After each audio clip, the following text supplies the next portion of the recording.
Yes,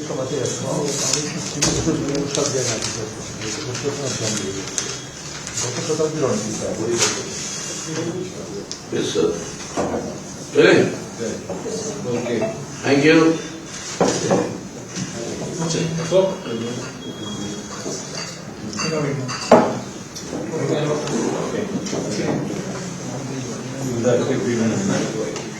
BJP कह रही है कि हम पर आरोप लगाती है टीएमसी के हम एंटी बंगाली है। उन्होंने जो अपने 42 टिकट का घोषणा किया उसमें से 2 लोग ऐसे हैं जो बंगाल के नहीं है। क्या वो एंटी बंगाली नहीं है? ये बीजेपी और टीएमसी का यही झगड़ा है, कोई नीतिगत झगड़ा नहीं है। आर्थिक सवाल नहीं है, बेरोजगारी का सवाल नहीं है, महंगाई का सवाल नहीं है, गरीबी का सवाल नहीं है।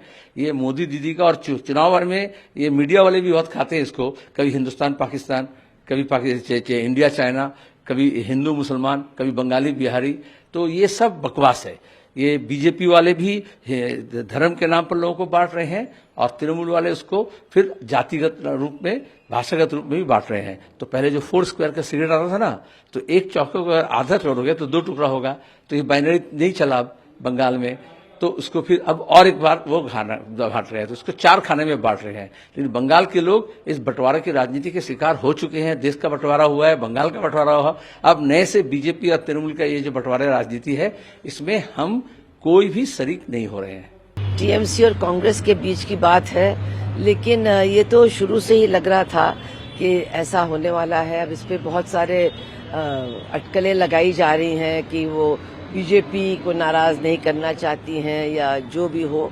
बहरहाल ये उनके हक अधिकार क्षेत्र में है, उन्होंने कर दिया, तो उसके बारे में। लेकिन बीजेपी कह रही है कि वो हम लोगों पर आरोप लगाते हैं एंटी बंगाली होने का, लेकिन यूसुफ पठान, कीर्ति आजाद ये भी तो गैर बंगाली हैं, चुनाव लड़ रहे हैं लोकसभा का। अब वो उन लोगों के बीच में जो तू मैं चलती है उसमें हम नहीं पढ़ना चाहते हैं। हिंदुस्तान के हर नागरिक को कहीं से भी चुनाव लड़ने का पूरा अधिकार है, इसके बारे में कुछ कहना बेकार है। और आम आदमी पार्टी सवाल खड़ा कर रही है कि जिस तरह से इलेक्शन कमिश्नर एक अरुण गोयल ने इस्तीफा दिया है, उसको लेकर का इस्तीफे को लेकर के बहुत बड़ा सवाल खड़ा हो गया है। क्योंकि पहली बात तो ये है कि कुछ पता नहीं चल रहा है कि क्यों उन्होंने इस्तीफा दिया। अगर कोई महत्वपूर्ण मुद्दा है तो देश की जनता को भी मालूम होना चाहिए कि किस बात। वो कह रहे मेरी तबीयत भी ठीक है, मुझे कोई कुछ हुआ भी नहीं है, तो आखिर उन्होंने इस्तीफा एन इलेक्शन के पहले क्यों दे दिया। बहुत सी बातें आ रही हैं कि उनके और चीफ के बीच में बड़े गहरे विवाद थे। तो फिर क्या विवाद थे?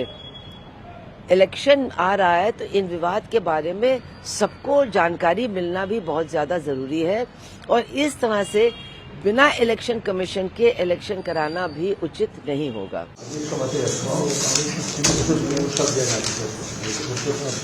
Yes, sir. Really?